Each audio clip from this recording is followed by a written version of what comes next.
আপনার দেখা সেরা খেলোয়াড় কে? এই প্রশ্নের জবাবে বলেন, দেখুন, ৩ প্রজন্মের ফুটবলারদের বিপক্ষে আমি খেলেছি।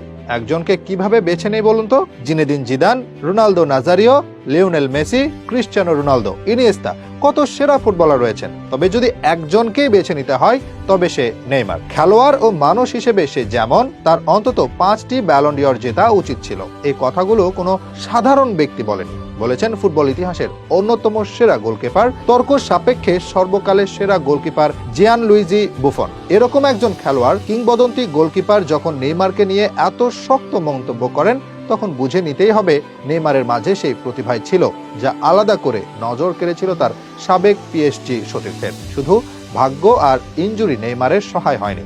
হয়তো ইতিহাসের অন্যতম সেরা খেলোয়াড় বনে যেতে পারতেন নেইমার। কি ছিল না তার মাঝে? গোল করতে পারেন, গোল করাতেও পারেন, সুযোগ তৈরি করতে জানেন, ড্রিবলিং এর ওস্তাদ, আর স্কিলে তো তার কাছেও নেই কেউ।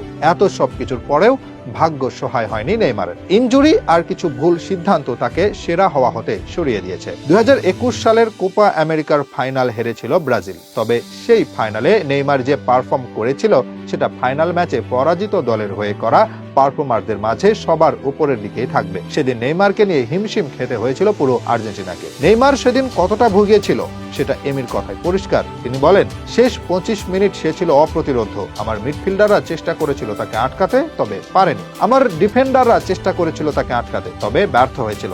আমি ভাবছিলাম কেউ তাকে আটকাও। তার ফাইনাল ম্যাচের পারফর্ম নিয়ে শুধু এমি একাই নয়, রদ্রিগো ডি পলো জানিয়েছিলেন একই কথা। তিনি বলেন, আমি নেইমারের মতো প্রতিপক্ষ দেখিনি। 2021 কোপা আমেরিকার ফাইনালে সে ছিল অবিশ্বাস্য। সত্যি বলতে, একজন খেলোয়াড় কতটা অবিশ্বাস্য হলে খেলার মাঝপথেই তাকে প্রশংসা করা হয়, সেটাই করেছিলেন রদ্রিগো। সেদিন খেলার মাঝেই নেইমারকে বলেন, তুমি অবিশ্বাস্য, তোমাকে ম্যাচ থেকে সরানোর কোনো উপায় নেই। এরপর একে অন্যকে জড়িয়ে ধরেন তারা। আসলে নেইমার কতটা দুর্দান্ত খেলোয়াড় সেটা তার বিপক্ষে খেলেছে তারা সবাই জানে। তবে ইনজুরি আর কিছু ভুল সিদ্ধান্ত আক্ষেপের দাগ হয়ে রইল তার ক্যারিয়ারে। যদি বাবার কথা না শুনে পিএসজি না গিয়ে বার্সায় থেকে যেতেন, তবে অন্তত একবার হলো ব্যালন ডি'অর ছুঁয়ে দেখতেন। আর যাই হোক না কেন, এত ইনজুরি তো দেখতে হতো না। বার্সা ছাড়ার পর হতেই তো ইনজুরি আর পিছু ছাড়েনি তাকে। আর এখন তো মাত্র 32 বছর বয়সেই ক্যারিয়ারটা শেষের দিকে, যেখানে 40 ছুঁই রোনালদো এখনো গোল করছেন নিয়মিত। সেখানে গত 1 বছরে নেইমারকে মাঠেও দেখা যায়নি ঠিকমতো। ইনজুরি কাটিয়ে মাঠে আসেন, 2 ম্যাচ পর আবারও মাঠের বাইরে। তবে কি এভাবেই শেষ হয়ে যাবে এত দারুণ প্রতিভা?